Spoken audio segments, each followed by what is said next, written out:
Let's go. I think we're live. Let's go. You think we're live on YouTube as well? Let's go. I think we are. We'll see. If you guys are watching this live, we don't know that we're live, so it's funny. Yeah, I think we're live. Okay, let's just do it, and then worst case, we just upload it after. Worst case, it's not recorded, and that's completely fine, because then we had a good time. Yeah. Let's go. I want to make sure we can see comments, though. Yeah, we're live on YouTube. I just got a notification. But I cannot see... Oh, I think I see Let's not the look chat at here. comments. Let's be present. We can check them I after. agree. All right, let's go. Let's dive in. Jim, January is over. We're at 12th of the way into this year. How does it feel? 8% done. Right. Feels good, man. Yeah? Feels good. I'm excited for the rest of the year, but it goes fast. It goes really fast. Too fast. Scary fast. I agree. I think let's dive straight in. We have a lot to cover today. I don't want to record for too long because I still have a lot on my to-do list today. So let's rock and roll. Let's get it. Sure. Do you want Where to should we start? start? Let's just do a quick recap on January as a whole and then what we're planning for February, okay? Let's do it. Let's dive in. I'll start off with, for me, I feel like now it's almost when I feel like this new year is starting. For some reason, I can't quite explain why, but I don't feel like the new year started when the new year started. I feel like the new year is starting now on the 1st of February. And the reason for that is because now is where the business is actually at a point where we're ready to scale it. Last month, we had so much just building to do. And now is when we're going to go in exactly a week from now. We're packing our bags to go to Cyprus. So me and Jim and a friend of ours will be in Cyprus. And then me and Jim will stay there for a month and a half. No, 2 months. So that's going to be really sick. And then straight after that, we're going to go traveling all over the world. Maybe Colombia, Dubai, Marbella, so many different places. So like now is where I feel like things are really starting to happen. And honestly... By the way, just a side note on that, we're not traveling just to travel and enjoy. We're literally traveling. We're traveling to meet other people and grow. Like, we will work every single day. We might go out for dinners, meet some friends, play paddle, but the main goal is still working. So when you hear that we're going to travel, we're not going to lay on a beach drinking, cocktails. We're going to be behind the desk working at all times, just so you guys know. We make more money traveling than we do at home. Because traveling is when we actually grow, talk to different people and so on. So, 100%. Yeah. I want to talk about January. So... you go ahead first. Talk about your January, how it was, and then I'll dive into mine. Yeah. I think January has, as you said, it's been a lot of building. Even though we kind of I started touching the waters in December. We had our first client go live in January. We had a lot of cash flow issues, and I feel like it was just like building to be able to just start. So we built built the foundations, set up all of the automations, all of the back end, the processes. We've went back and forth on pricing like 10 times. I feel like we've been on the jet ski. When you have a big company, you're like on the Titanic, you're on a big ship.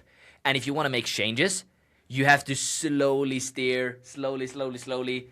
And it takes a while. But we've been on the jet ski just trying everything, just swapping all the time. I've had 3 different pricing models active at the same time for different clients, just figuring stuff out. So I feel like we've kind of failed a lot, but we've also just implemented a lot of things. And now I think we have everything. Literally one thing. There's one cornerstone that we're missing right now that we thought that we had, but we didn't really have. And we're going to talk about that in a second, which is super important. But I feel like, January's been a lot of building. We've set up the first couple of clients, signed some big companies, and now we're just ready to start scaling 1K a day, 2K a day, 3K, 4K, 5K a day, and just ramping things up. So I'm actually really excited for this. Me too, yeah. I'll say for myself, I have mixed feelings about January. In one way, I feel like I'm so happy because we built so much and we did more failures and I see failures as wins. Like, I feel like we had more failures than most people do in a year we had in just January. And one thing I'm really proud of is how fast we changed our mind, not in a negative way, but in a positive way. Like, we were able to say, okay, we tried that didn't work, let's switch courses really fast. And at the same time, I feel like we didn't accomplish as much as we should. But I'm also thinking about maybe we came into the month with wrong expectations, not realizing that it would be a lot of building. Yeah. So when I look at it instantly and I'm like, oh wow, so we barely made any profit on this new business model and so on, then I feel really discouraged. On the other side, when I think about the fact that we're a month in and we've already made probably half of the failures we're going to make this year are already experienced, and how every success has 10 failures behind it, then I feel really proud of how much we failed this month. Yeah. So I have mixed feelings, but one thing I think we both know for certain, which is that February is where we're going fucking hard. We're not slowing down. And last month we were okay with, okay, let's take it a bit easy so that we can make sure we're doing the right thing. Let's iterate on the way. Now we have a winning pricing model, profit margin, sales is something we're still figuring out, but we have like everything in line now, so that in February, true scaling. And the reason that extra fun for me is because February last year is when I went crazy and I scaled. I was with a business partner back then, but February is where me and a business partner of mine sat down on the 8th of February and we said, this is gonna be the craziest year of our life. And it was. We scaled to like 500K in 60 days from that point, and everything broke, and my life went to hell. But what is crazy is that that's when we decided, like, let's go all in. And I feel like we're doing the same thing this year, but I just feel like that was a failure that I was really ashamed of for a long time, but now I feel proud of it. I feel like that last year failure is literally being replicated this year. Only difference now is I know every mistake I did, and I'm gonna do new mistakes this year. But I feel like this year, it's not just gonna be revenue, it's gonna be fucking profit. Yeah. I feel like last year, especially for me, or the past, I would say 2 or 3 years, I think I started my first company when I was probably 16. And from that point till now, it's just been failures without profit. But the failures we make now are failures that actually makes profit, as you said. I feel like all of the things that you figure out about business in general, that was the first 2 years leading up to this point. And from now, the failures that we're making are not business related. They're more the model that we're doing related. It's like more, okay, we know that we need to have client finance acquisition. That lesson is already learned. But how do we make sure that the sales process converts at the best rate or something like that? Just an example, but I feel like the problems that we're solving now are not how do we run a business, but it's more how do we make this model profitable. So I feel like January, I have a really, really good feeling about this year, because it's not like figuring things out. It's more just quick fire solving constraints, because we've already done it before. So I feel really good about this. February is going to be crazy.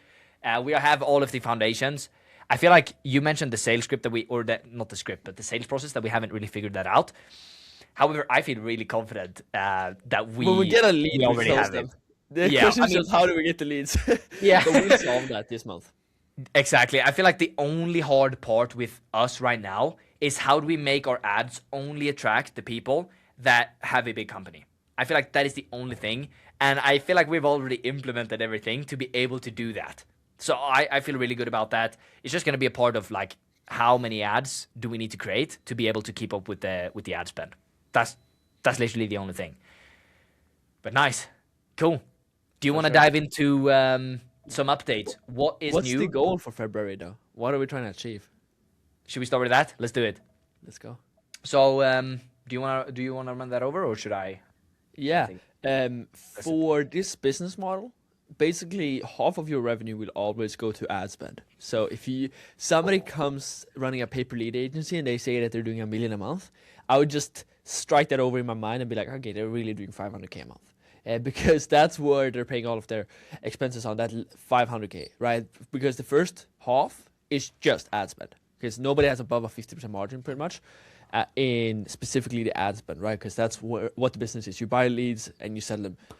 You buy leads, sell them more expensive. So we want to do 100K profit this month each. Jim's going to do 100K. I'm going to do 101K if he does 100. So I'll do 101K plus $1. So basically, we want to do 300K in revenue, which is our approximate guess of what we're going to need to make to get to 100K profit. But the revenue might need to be 400K, 600K, or just 50K. We don't know. But probably it's going to have to be around 300K for us to be able to get to 100K profit, because that's the real goal. So that means 100K more in our short-term or long-term cash balance / 100K more in our bank account now, or say in a month from now compared to now. And that's what we're aiming for. and we'll Yeah. do whatever it fucking takes to get there.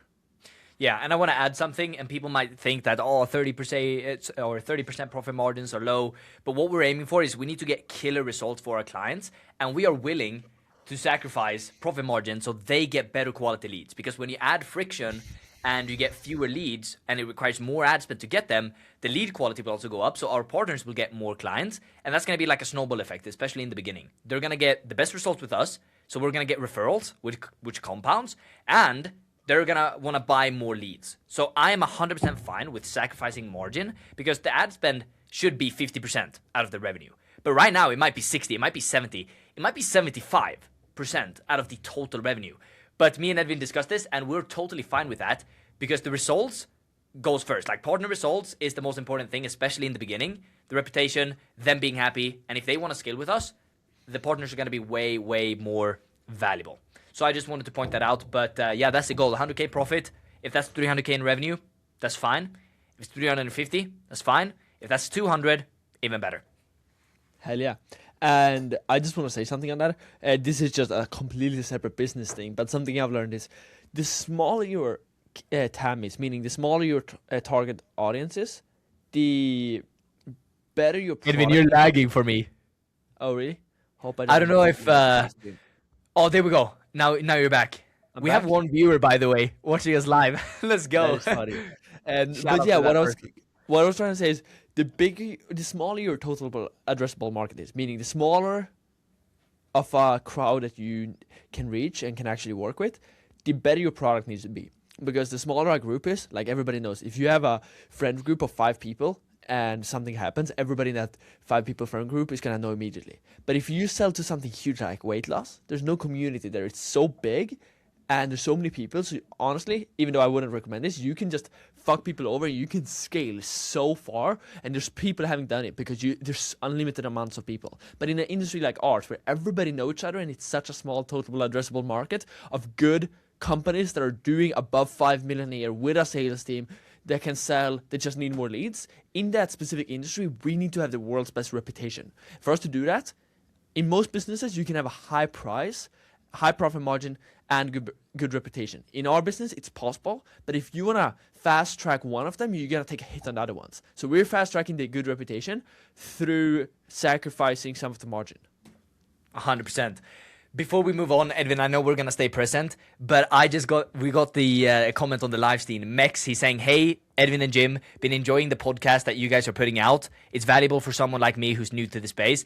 I just wanted to say I appreciate you watching, man. We do this to hold each other accountable. We want to hold ourselves accountable. But if you get value from this, that is absolutely amazing. So I'm gonna close down the chat and I'm gonna stay 100% focused on this conversation. But then in the end, we're going to answer some questions. So if you have any questions, put them in the chat and we are going to answer them. I just feel like, yeah, why not do this live stream every single time instead of just recording it? We're going to be here every Sunday, so why not just do it live stream? Cool. Let's go. Sweet. Nice. I 100% agree with you. Should we go into learning lessons from this week? And yeah. Go ahead. Do you want me to start or should I? Okay, I'll start.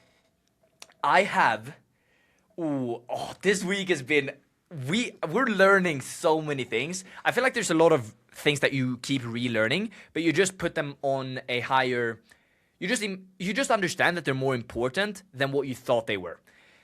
The first thing I'm gonna say, and I actually learned this from you, is putting high standards on team members. That is my first learning lesson. It was kind of what you said. And I have a question about this later on in the podcast that I'm going to ask you as well. But that's my first learning lesson is put really high standards on your team. Because if we were to join in a company as employees, we would over-deliver by so much. And we would actually try to do so many things. And if you have team members, you should have that standard on them. They should be like a business owner in their own role, like be the CEO of your own role. That is so true. Like they should take responsibilities of all of it, and we should put really, really high standards on them because that's effectively how they're gonna get better and how they're gonna learn. So that is my first learning lesson from this week. Let's also go into some updates after, but I just wanted to bring that up. That was a huge learning lesson for me. And yeah, I don't know. What's your thoughts on that? I agree with that one. Yeah, so I actually wrote that one down for myself too, which is that I think the number one highest predictor of your success is the standards you have on yourself. Yeah. And I think that number one highest predictor of how well your team is gonna produce is the standards you have on them. And I think standards is really a cheat code to life, where if you have a standard of I don't go above like 200 pounds, you're not gonna go above 200 pounds in weight, right? And you can get however fat you want up until 200 pounds. But if that's a standard you have subconsciously, you're never gonna go above that. Some Yeah. people have an opposite standard though. They're like, I can make money, but I hear people say like a limited belief. I get stuck above 30K a month. I can't scale past that point. And that is a standard. But standards is really just a cheat code to life with yourself and with other people. Where if you have high enough standards on yourself and you're like, I'm not going to tolerate anything else than moving extremely fast, my team moving as fast as me, and me making $1 million a month. If you actually had those standards consistently day in and day out, it would happen extremely fast. And that's how some people are able to scale incredibly fast with their companies, their personal success, their weight loss, their weight gain, whatever it is, why most people just can't get there fast enough because they don't have high enough standards on themselves. And when you have high standards on yourself, the second part of it is learning how to, and I said this to you, we had a conversation about it earlier today, which is you need to learn how to take the standards you have on yourself and then And you're lagging again. Oh man. I don't know. I don't know if the stream is still working. I hope so.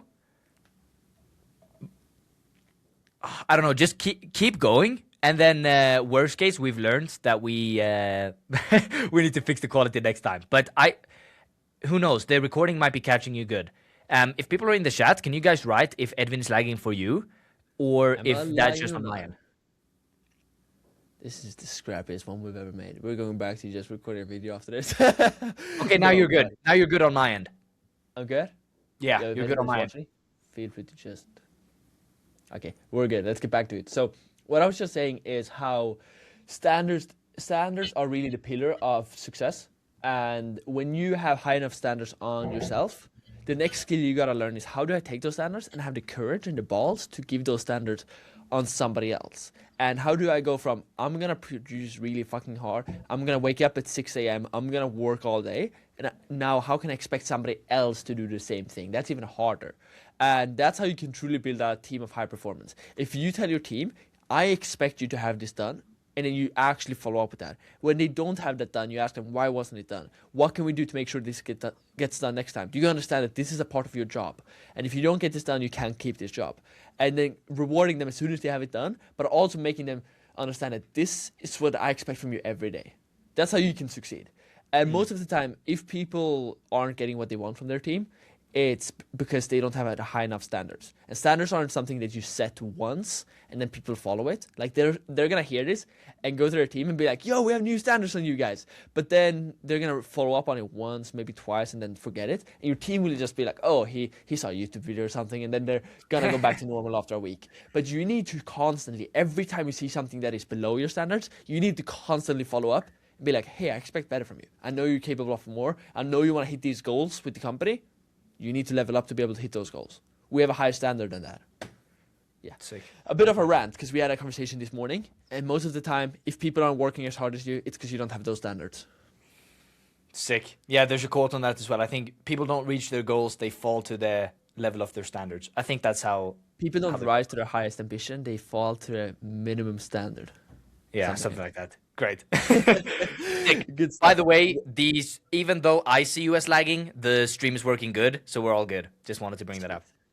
Nice. All right. So updates for the week. We've been focusing a lot on ads, a lot of content.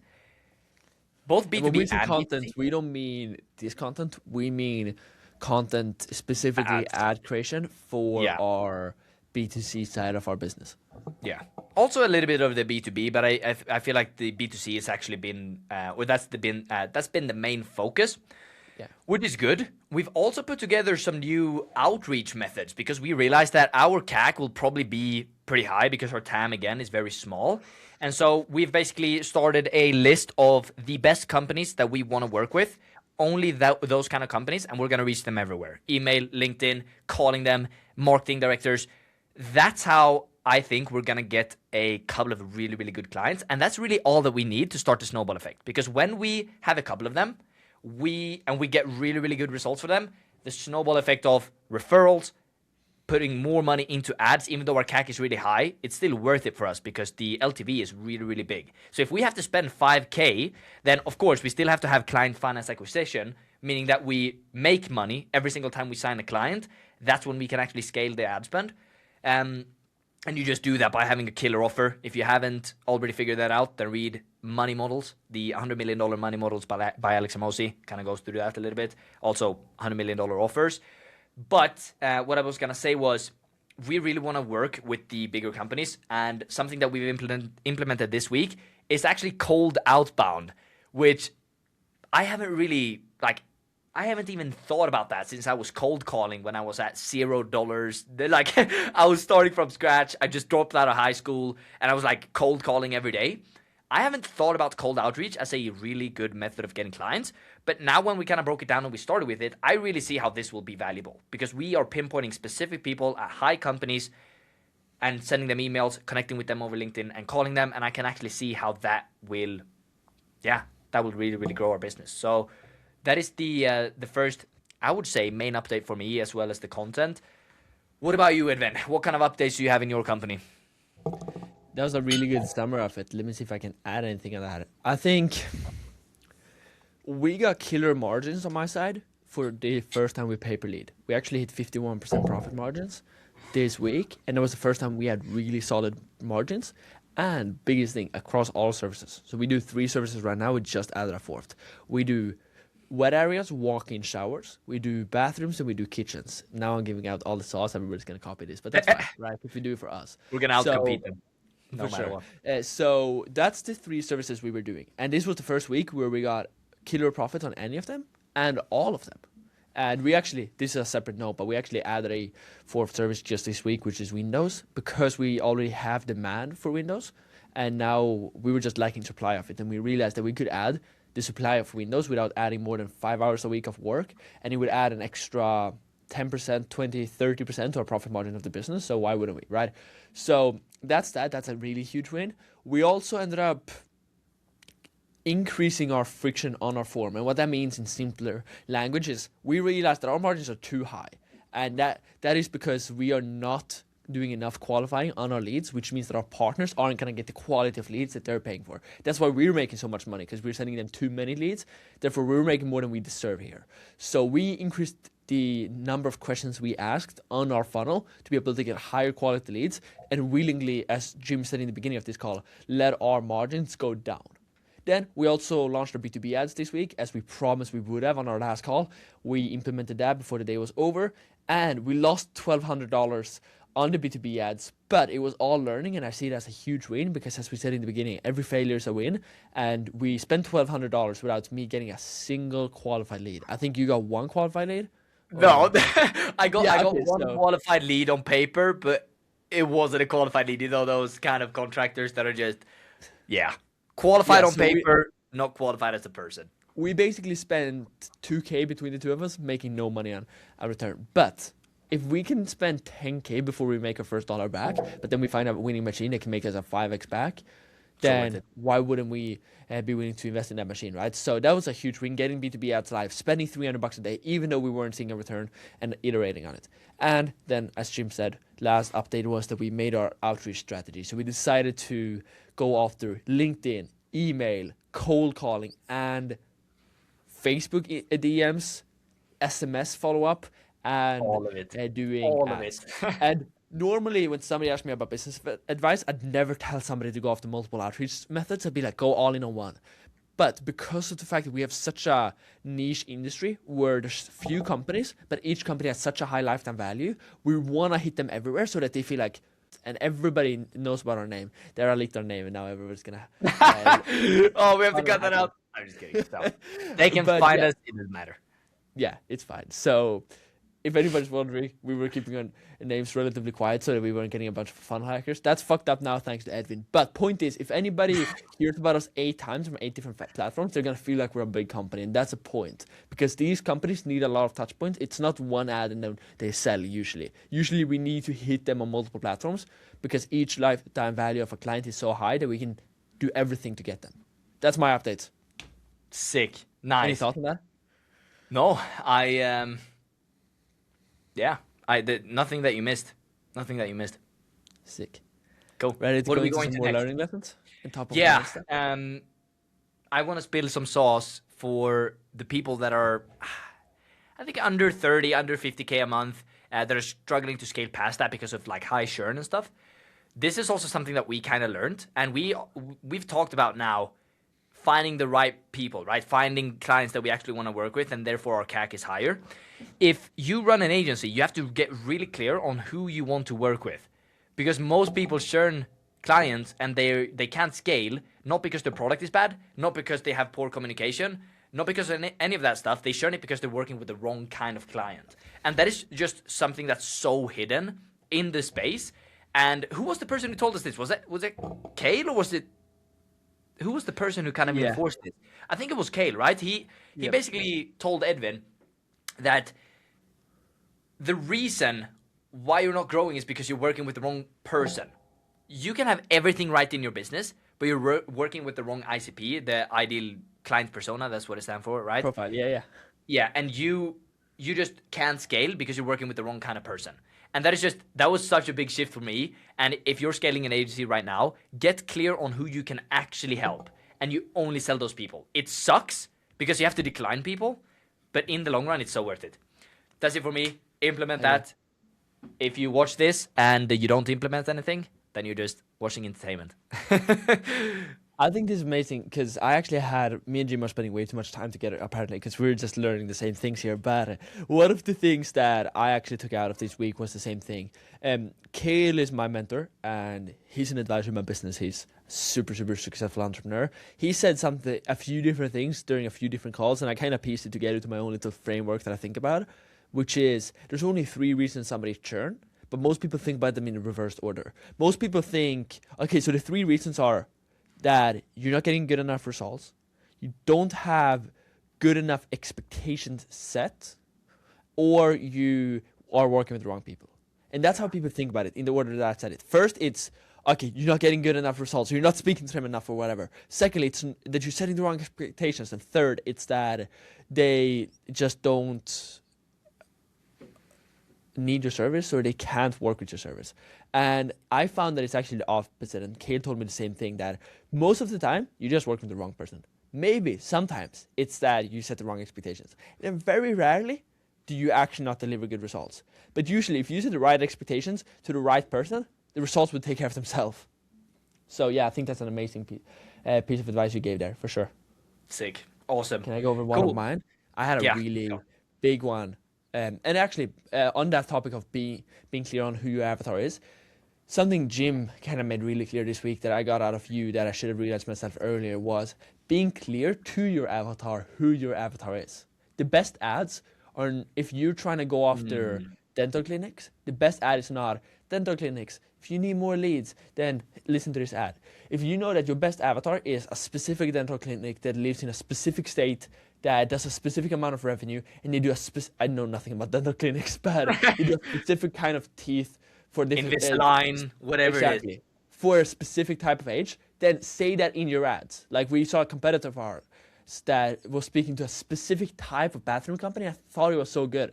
And now we actually made ads last week. We spent probably 20 hours between everybody on our team making ads last week. And then this week we scrapped all of them and we said, let's redo it all again. Same exact thing, change nothing except one thing. We Yeah. changed our ad from saying, if you are a remodeling company, to if you run a remodeling company with a sales team above 10 people, right? And that small difference calls out still our avatar, but so much better of our avatar. So if you want to Right. work with those kind of companies, say those words. Be that so clear so that the exact person you're trying to speak to understand, oh, this is for me. And everybody who's not that person is like, oh, that's not quite for me, so I'm not going to click on this ad. And that's how you can actually get the right kind of people through your funnel. So if you want to work with a specific person, but you feel like, no, I can't because I'm not getting any of those leads, there's two things I have to say. And I'm talking to myself too. Number one, be willing to spend more because the right avatar is more rare because everybody wants to go after them. And there's not as many of them usually. Secondly, first speak to that avatar in your ads, but work with everybody. And then when you're only getting those people because you're so clear, then you can make that switch, right? So if you want bigger businesses, talk to bigger businesses. Don't make ads talking about financial freedom, because a 20 million a year business owner does not care about financial freedom because he's already achieved that. Talk about how you can scale from 20 to 100 million. Yeah, that's my little rant. Bro, that is so, that I don't think people understand how valuable that is. That is literally something that's been stopping my agency when I was doing pay per appointment. That stopped my agency from growing for so long because we shunned people because we thought the results were bad. But we were just targeting the wrong people. We need the people with good content. This was my agency that I ran before, where we were working with hardscapers and like outdoor living space experts, and also remodelers, but mainly outdoor living. We needed to call out people that already did good projects, but we were just like, targeting the complete wrong person. So even though we were signing a lot of clients, like we signed at max, I think 25 clients in a month or so, which is pretty good, especially when you're doing like 30K a month. When we were doing that, we were signing all of these people, but none of them were sticking, not because of the results, but because they were the wrong kind of person for the service. And super, super important, especially also in ads, call out the right person. Nice. Yeah. Do we want to go into goals for the week? What are we aiming for? I got way more learning lessons. Let's go then. You want to hear them? Yeah, let's go. This one has probably been the most on top of my mind for the last week. If anybody has followed me for a while, they know that I spoke a lot about this probably 6 months ago, where I was kind of experiencing this. But I'm going to repeat it. And this is one of those learning lessons that you relearn every couple of months and you remind yourself of. And it's so big. I don't think enough people speak about it, but it's really taken effect in my life. Enough hyping it up. The point is that results in life comes with a delay. And that goes for everything. Where I realized that the best periods of my life are always after the hardest working periods of my life. My life literally looks like this over the last 2 years. And I know this sounds like oversimplified, but this is literally on paper how my life has looked. I work extremely hard. I'm extremely locked in. I start living life. I realize that I'm fucking up. I start losing money. I lose my body. I lose my physique. I lose my love, whatever, something. And then I go back to locking in, working really fucking hard. I go back to living life. And I've just been bouncing between those two, living on the success that I created through working hard and thinking I'm doing the right thing, but in reality just living on the results that I got from the work I put in 3 to 6 months ago. And then going back to, okay, now my life is shit, even though I'm working hard, but that's because you were fucking around 3 to 6 months ago. And now the reason I am relearning this lesson that results come with a delay is because this month, we made like almost no profit.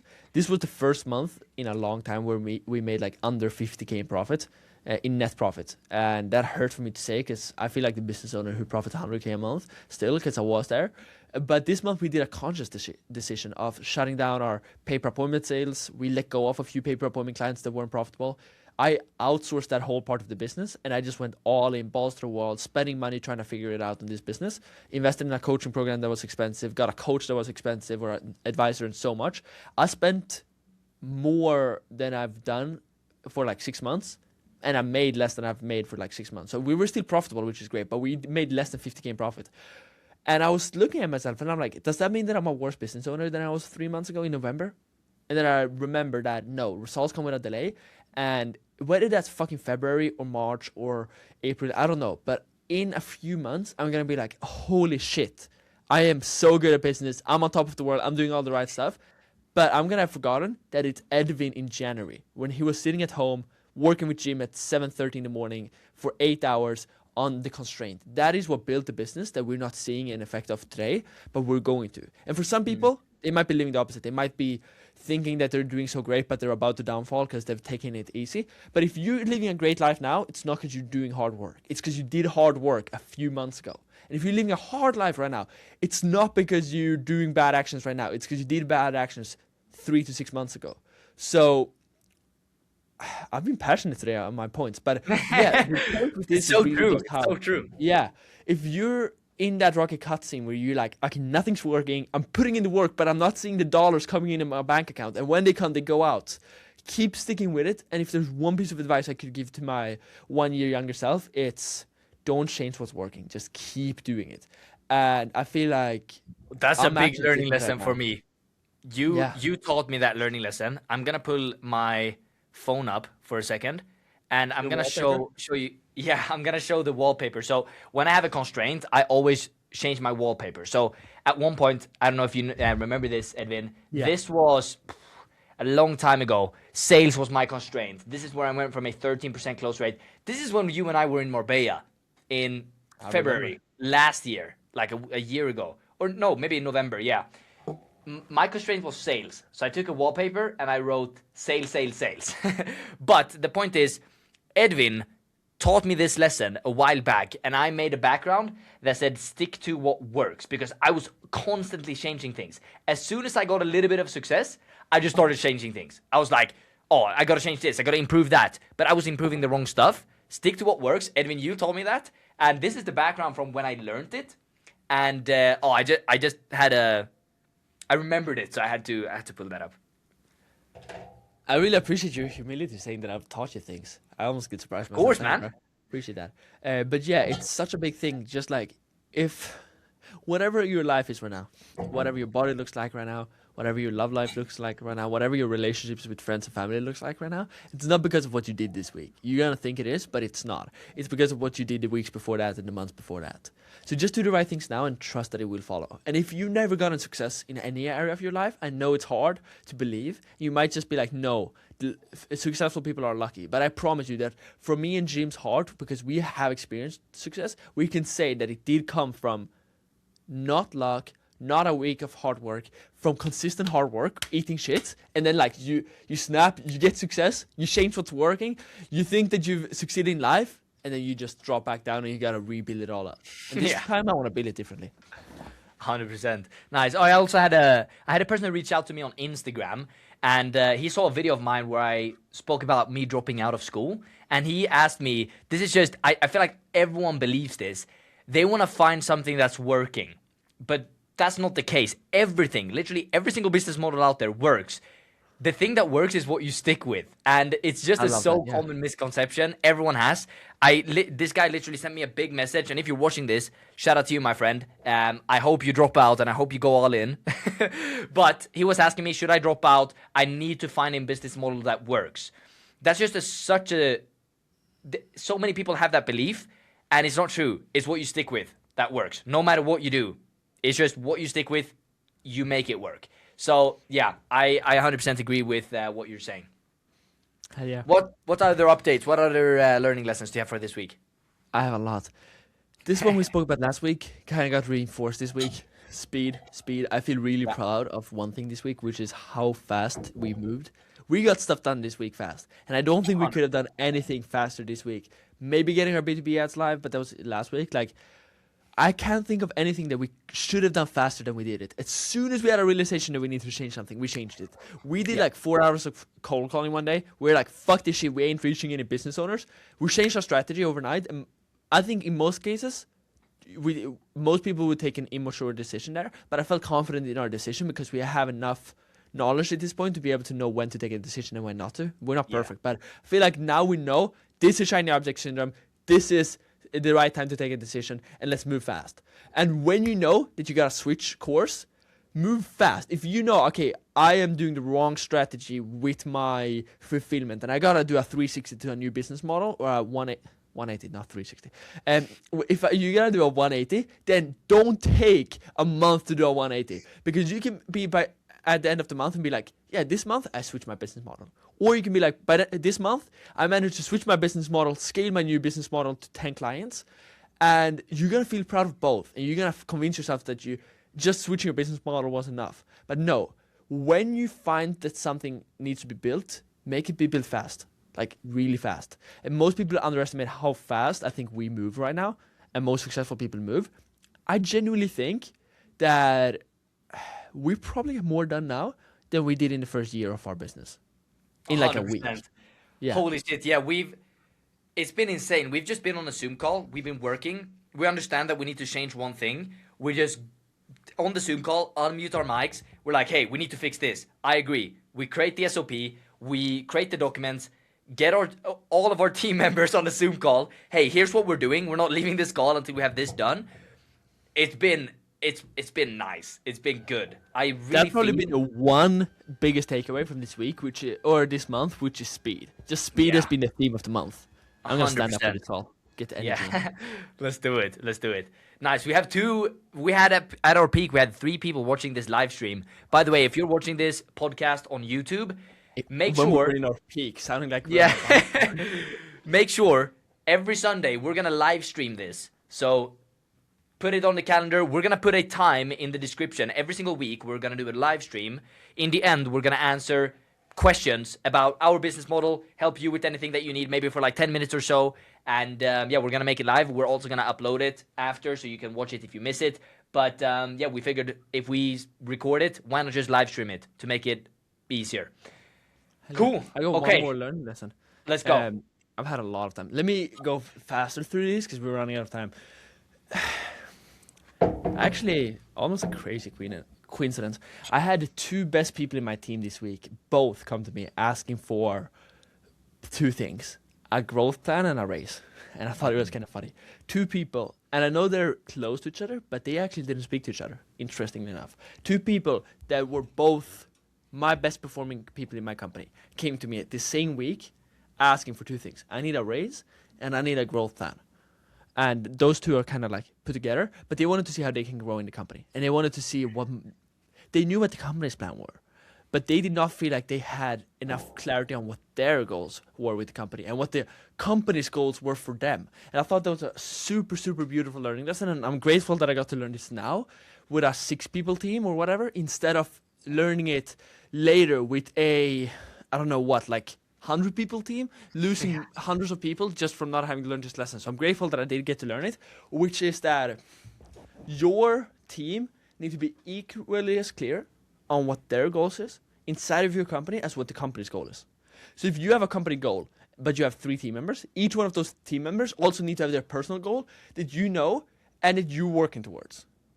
Like my operations specialist right now, she wants to become the ops manager, earn 10K a month, and move outside of a 3rd world country into a 1st world country. And I need to know that equally as well as I know that the goal of this company this year is $5 million in EBITDA. Because those 2 are equally as important. Because if I don't hit her goal, she's never going to help me hit my goal. And truly, just make your team see how they can grow in the company. And if you invest in them, that same girl that I was just talking about, she also got a 10K a month offer, which would literally be enough for her to hit her goal this week. And I almost got a bit affected by this. And I told Jim, like, she got a 10K a month offer as a co-founder in a business. And she decided to decline it because she saw the vision in the company. But she said, I was tempted to take it because I didn't see enough clarity on how I'm going to grow in this company. And I just got so, I guess, humbled from it of how your team needs to have such clarity on how they're growing, and you need to genuinely care about them, because we care about our life and we think we're so important, but for them, you are 10% of your life and they are 90% of their life, right? They're only thinking about themselves, just like you're only thinking about yourself. So talk to them about them and not your company, because they don't give a shit about your company, only about how it helps them. And that sounds egotistical, but I'm just talking about what I've seen from my team. So yeah, make your team know exactly why they're a part of your company and how they can grow. I like that. That is amazing. Yeah. Nice. Cool. Well, that's pretty much it for the updates and learning lessons. Do you want to go into questions for each other, or do you have anything else you want to cover? I have a few other things before then. I also want to touch on a quick one. Meditation is amazing. I want to yap on this one. I'm good at yapping. My friend called me a holy yapper today. I thought that was funny. When I played tennis with him, I started talking about how good I was. He was like, "You're a holy fucking yapper." But in all seriousness, meditation is amazing. And if you don't meditate, I get it. It's super tedious. It's not fun. It's easy to skip. You don't see immediate returns from it. But try doing a 25-minute meditation for 30 days. And if you do it, I'll personally wire you $100. If you send me a screenshot of you doing 25 minutes of meditation every day for 30 days, I swear to God, reach out to me on Instagram and I'll wire you $100, because it's so transformative and I'd love for other people to have that experience. And I've even struggled with being consistent. But when you do a long enough time like that, for that many days in a row, you find internal peace. The number one thing I got from meditation is being comfortable in silence and enjoying silence. I've always been very bad at like being silent. I always listen to podcast, music, talk to somebody. I always call Jim or another friend when I'm like out walking. But when I meditate, I feel comfortable in silence and I feel happy in silence. And I think everybody who hasn't taken meditation seriously should take it seriously. Not just try once, but try for a month. And it's so good because you are bored, and being bored is the best way to then be able to focus on the right things. If you are fine being bored, you're going to be able to focus and work better on the things that actually matter in your business, because it's so easy to do the fun stuff. It's so easy to, when you wake up, pull up your phone, which I still do sometimes. The first thing I do when I wake up sometimes is I go into WhatsApp, I check my email, I check my payment processor. And it's not good. You should not do that. The first thing you should do when you wake up is straight to the desk, maybe do a 5-10 minute meditation, and then just go straight into work. And if you are fine being bored, you're going to be better at focusing. And if you can focus, you have a skill that is just so valuable.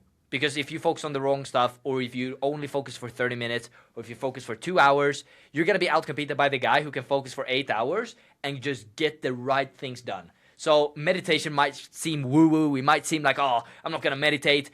Edwin, you know this about me as well. When I started meditating, I literally started changing as a person. Like, I became way more calm. And I asked Jim before he had told me that he started meditating. I asked him, have you meditated recently? And he said yes. And he's like, how'd you know? And I was like, I could see it on you. And I know that sounds, probably to people watching this, they might be like, no, that's not true. But I genuinely, from the bottom of my heart, I asked him, do you meditate? And he's like, have you seen it? And I'm like, bro, I see a huge difference. Are you? And he got so happy because he had just, what was it, like 4 days or something that you had been meditating for when I asked? Yeah, it was the first 4 days. I just instantly, when I woke up, just started meditating and then got into work. Yeah. It can change your life so fast. And not just how you see yourself, but also how other people see you, for sure. Especially if you're like me and Jim. When you're like super, I don't want to call myself ADHD, but like super high energy, hectic, fast moving, hectic, thinking 10 things at the same time. Like, it's the only way to get true peace. Yeah, 100%. Because when you're a business owner, you always have 100 ideas at the same time. But if you can just lock in on one thing and get that thing done and then move on to the next, you're going to get way more things done. And that goes back into, you need to be bored. You don't need to do the fancy ideas. You need to do the ideas that are boring, but you know that you need them to be done. That's nice. Now, what problems are we facing right now? We need to hire a content creation person. The biggest problem we have is we need someone on our team that can come in, take over the entire content creation system, or leading the content creation, because we need to produce the same amount of quality of ads at a way higher scale. That's when we're actually going to be able to scale like crazy. And so if you're watching this video and you want to lead a team, you want to join a killer ass team and scale to $20 million per year, then send us a message on Instagram, or Edwin, if you have an apply link, you can send that down below, or upload that in the description. But we need you. So if that's you, let us know. If that's not you, who do you know? Help us out. We really need someone. So biggest problem we face right now, we need more volume of good quality content. I would say that's pretty much it. We also need to go balls to the wall on sales. But I feel like, yeah. If anybody finds us a ad creation person that can help us create ads for basically insane amounts of volume, because we're going to be spending like roughly 600,000 a month on ads in the next 30 days. If anybody helps us find somebody, we'll pay them $4K paid out over 4 months. So $1K a month for 4 months straight, just for referring us that person over. And that goes for anybody. So just, even if you know a fucking friend from high school that you think is a hard worker, just send them over. I have an application link below that is auto included. So yeah, that's the first one, 100%. And I think that one will solve the next problem too. But the next problem is definitely B2B acquisition. We have such clarity on how to solve it, but it is still the number one thing I feel like right now that is stopping us from making more in revenue. 100%, I agree.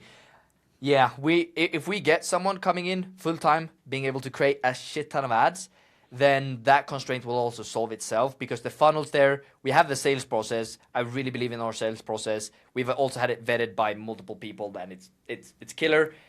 We also need the VSL, by the way, Edwin, the new VSL, because I have the old one right now. But yeah, if we can just ramp up the production of creatives, I don't see anything else that's stopping us. The next problem after that, we're probably gonna need to hire a closer, probably a hybrid or a setter closer. We'll see, because we're gonna have so much time on that. But I want to stay in sales until everything is figured out and it's dialed in. Which after you've had closers on your team at max, I think I had 3 closers on my team. After having that, after being at that level, and then stepping back into sales, that can suck for some people because they're at a standard where, oh, I don't take sales calls. But sometimes you got to go into the trenches. And I love it. I love sales. Sales is the most fun thing in the world. And I'm actually excited to start closing some deals. So, yeah, that's pretty much it. What do you think? What's the biggest problem? How do we fix it? B2B acquisition, ad creation person. If we get an ad creation person, and ad creator is really what we should call it. Somebody who can create ads and somebody... Good, Hans. What? Welcome to the live stream. Hans is joining in. So yeah, if we can get an ad creation person and if we can figure out our B2B stuff, I have, which we will, by the way. It's not if we can, it's when we will, then we're 100% going to hit 100K profit next month. That's the 2 only things, because right now our backend is really good. We just can't scale it because we don't have enough ads. And we're in a media business. Like, we're in a marketing business all through. Yeah. For sure. Sick. What's the goal for next week? Goal for next week. I want to have that content guy hired by end of next week. I feel like that is the biggest thing I'm gonna have on my list, is just get that person hired. On top of that, we need to solve the B2B ad creation. So we got to do what was best in the solve the B2B acquisition side. And so the best thing we can do right now is just all of the hours that our team has available, like our EAs. The time they're available, they should be creating B2B ads, and they should be 100%. Helping us solve that constraint, whether that's editing, whether that's helping us find more material, helping us find that person. But we just, in the meantime, even if we need to go in and create some ads, I mean, we need to do that because we need to solve the B2B acquisition. So the goals for the week, if we're looking at what I want done, I need that that content creation guy hired, head of ad creation. I want him hired. If I can do one thing this week, then that'd be it. 100%. And I'd say the same thing. Hire an ad creator person. And if anybody's wondering, like, why are you guys both hiring one? We're hiring somebody who's going to work. Because of the fact that we run the same service for the same avatar, we make the ads together. And we basically just decided that we'll split a person until we have too much capacity and that one of us will take them. So, and then we'll just find a second one. So we basically need one to share, which has been no problem. We've shared the current 3 people we have helping us out with it for the last month. So yeah, 100%. If we hire an ad creation person, and secondly, we can profitably sign clients B2B this week, which is like spending or getting more on new cash collected than we spend getting new clients, then 100% we're going to hit our goals this month. Because right now we don't have time to waste. We just need somebody fast. We need to ramp them up fast. And if we can have them found and ramped up this week, I'll be really proud. And then next week we can profitably get like 20 clients and make up for what we've lost. Sounds like a plan. Let's make that happen. Yeah. Sick. Do you have any questions? Yeah, I do have 2 questions. Should we try to make this video on the dot 1 hour? We have 7 minutes left. Let's try to end this at 1 hour. For the 4 people watching this live right now, put your questions in. Yeah, that's crazy, right? We have 4 people watching this live. Shout out to you guys. We appreciate you. Put your questions, put learning lessons, anything, put that in the YouTube comments. And in the end, we're going to go through them and cover as much as we can. So I have 2 questions for you. The first one is I'm going to put my, I guess something that I'm kind of impressed about with you. And that is going back to what I spoke about before, keeping high standards on team members. I feel like you're so good at this. You are so good. Even if you might not believe it or you do believe it, I feel like you're a really good leader. You're probably one of the best people I've seen leading a team. That's the first thing I want to say is you're extremely good at leading a team because your team members, first of all, imagine this. Someone at your team making X amount of money got an offer for 10K per month. As he's making 3 for anybody for context. Yeah, so that's 7K per month more. Yeah, 7K extra every single month. She decided to stay with Edvin because she sees the vision. I don't think you guys understand how crazy that is. So my question to you is, I've also asked this to you multiple times, and this has been something that I'm gonna keep asking you, but I just want to hear your thoughts. What is the number one thing that you need to be a good leader? And what is the difference between a good leader and a mediocre leader? Like, what is the thing that separates those two people? I think I have a different answer now than I would have had a year ago or a month ago. I think it comes down to two things. And we spoke about both today, but I guess this is important repetition for everybody, and especially for myself. I think leading comes down to two things: pushing people to do hard work and making them want to work hard. Because they need to like working for you, and they need to actually get stuff done. And we've seen so many people, Elon Musk is a great example of making people get stuff done, but he lacks making people want to get stuff done, and therefore he has high churn. We also have people who, everybody loves the leader who's like super nice, everybody remembers the teacher in school who was super nice and let everybody leave early, but that teacher didn't teach you anything, except for how to get candy, you know? And I feel like you need both sides. You get candy. That was such a random. Yeah, that's what I get what you're saying. With my teachers. So basically, that's the two main pillars. Find out how to get them to like you, and then find out how to get output from them. So I'll start with how to get them to like you. And that comes down to what I spoke about before, which is make them see their own vision inside of your vision. So if your vision is to build a $1 billion company, you can get 10 millionaires in that $1 billion company. Jim, don't check the chat. So yeah, you need a vision so big so that they can fit inside of it, and you need to explain to them how they fit in your vision, and you need to care about their goals equally as much as they do. They might not think about their goals, but you need to think about their goals. Like, this is the first week ever where I feel like I think about my team's goals equally as much as I think about my own. And if you do that, how will they not love you? If you genuinely care about their goals more than they do, right? Imagine somebody who is further ahead in life than you, your employer, your boss, telling you that they care about you hitting your goals. It's impossible not to love that person. Second thing comes down to just expecting so much. And this one is not possible to do without doing the first one. Like, they need to love you for this one to work, but just set such high expectations. Be like, hey, you can't hop off today until you've gotten this done today. Like, by the way, you need to get 800 dials or 8 appointments booked today. And if you don't, you're not going to be able to stay here because I have that standard on my team. But I love you, so I need you to make sure you do that because I don't want to fire you. Like, that kind of standard, and just day in, day out, expecting so much from people. That's a kind of long answer. Holy yapper. First, get people to love working for you and get them to see that you care and genuinely care. Secondly, just expect so much out of them that it's impossible for them not to fucking get stuff done. Yeah. You know what I'm going to start doing? Well, On, I guess, the final hiring call, or when we hire someone, I'm going to start mapping out goals super, super clear. And then when we onboard someone, I'm going to actually spend some time with them to map out exactly what their goals are. Because if they can't hit their goals within your company, then they're not going to be there forever either, or they're not going to be there in the long run either way. So from what you just said, that's what I'm going to implement. I'm going to have a conversation with every single person that join my teams, join my team, every single person that I ever hire. That conversation is always going to be there. And I'm going to make sure that they have goals that I can help them hit. And then I'm going to make sure that they hit them. Thank you for that answer. I appreciate it. For sure. I have an interesting question. It's a mix of a curious and challenging one. Okay, let's go. What's one thing you regret about this month that you just ended? What's one thing, if you could go back, you wish you did differently in January?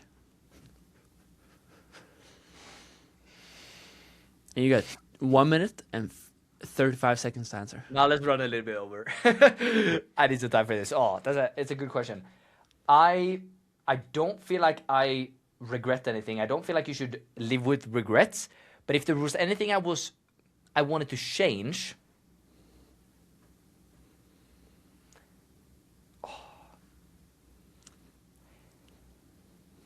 that's a good question.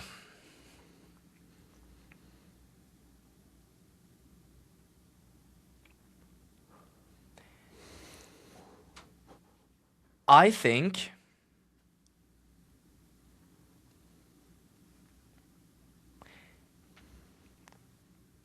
if there's one thing, I would say setting better expectations with my new hire.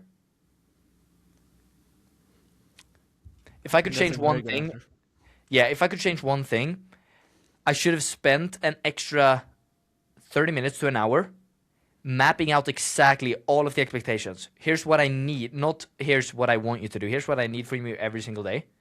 Here's what I need from you on a weekly basis. And these are the standards that need to be met. I'm just Higher being standards. clear. Yeah. Hell yeah. If I could change one thing, that would be it. But I've also learned from it, so moving forward, I'm going to be able to do that better. That is the one thing. That's a good question. I love that call. 100%. I'll say Nice. for me, it's. No, I don't have time to answer. We have 5 seconds left.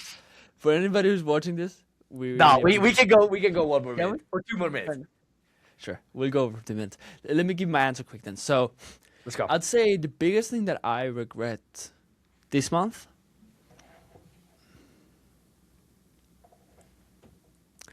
I want to start off by saying that I agree with Jim that I have no regrets in life. I'm happy for everything that's happened because that's how I am where I am. But if there's one thing I could have done differently knowing what I know now, it's probably that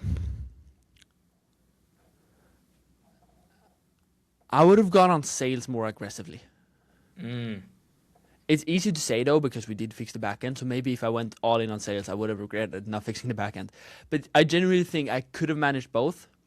I think I was a pussy on how much I sold this week, and I feel like I should have sold not this week, this month. I should have sold more, spent more on ads, spent more time figuring the ads out, calling more, cold calling more, moving faster on the sales side. Yeah. And if I would have done that, I feel like we would have had more than 12 paper lead partners signed right now. Yeah. That's a good regret or a good learning lesson, I guess. I agree with you. The number one most important thing for us right now is first of all having the content, but we need more clients. So we should go all in on that this month. Cool. Okay, I'm gonna answer. We have a question here in the chat. If you had to start an SMMA from 0, aiming for 5K per month, what niche would you pick? What model? What metrics matters early? And what outreach would you use? And how would you overcome limiting beliefs? I'm gonna give my answer to this. Yeah. Hey, I appreciate you asking this. First of all, I'll give you a mindset shift here. You should try to learn to figure these things out on your like by yourself. The importance in the question you're answering is not the answer that I'm gonna give you now, but it's you figuring that out by yourself. Because no matter what problem you're gonna have in the future, you're gonna be able to solve that by your mindset or the way that you think. So that's the first thing I want to say. To get to 5K per month, the niche does not matter at all. I'm going to tell you, you can join whatever niche you want. You are going to be able to get to 5K per month. I'm biased. I would pick a contracting niche. If I didn't have any experience at all, I would go into a niche with very low competition. We're talking some sort of vertical in medical, in weight loss, no matter what it is. I would go into something that's not as sophisticated, because to win in a sophisticated market... Let me give one that nobody works in. Sorry to cut you off there, but no, you're good. Nobody works in this industry, but it's so good and it's really big. Nobody thinks about it. Siding contractors. Siding, yeah. Do the walls on a house for people who are not from the US. Basically, siding painters as well. What? I think painters as well. I feel like no one's painters a big one too. But siding is really high ticket. It's basically the same as remodeling or roofing, but nobody talks about it. It's not a talked about niche. So that's one I would pick if I start from 0. But just like Jim said, you could go into what's the most saturated niche? Probably med spas. You could go into med spa industry and you would still easily get to 5K a month. Because I say this with love to whoever's watching who's making 0 right now. So I don't say this being mean, but 5K a month is so easy. You need one client to do 5K a month. It's like one client. Yeah, I completely agree. You can reach that with any niche. What model? I'm in paper lead, but I wouldn't go into paper lead starting out because the learning lessons I have from doing appointment setting is so valuable. If I didn't build a sales team, if I didn't build an appointment setting team, if I didn't build that, then I would not have all of the skills. On the other side, I'm biased. I think pay per lead is a way better model, and you shouldn't spend your time in a model that...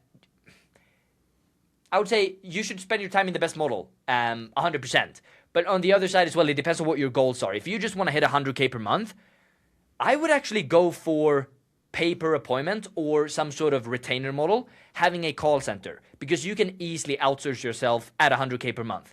But when you're doing pay per lead, you're going to have something called key man risk. You're probably going to have people that are paying you 30, 40K a month. And if you lose one of them, your revenue... Yeah. Oh, whale client risk. Sorry.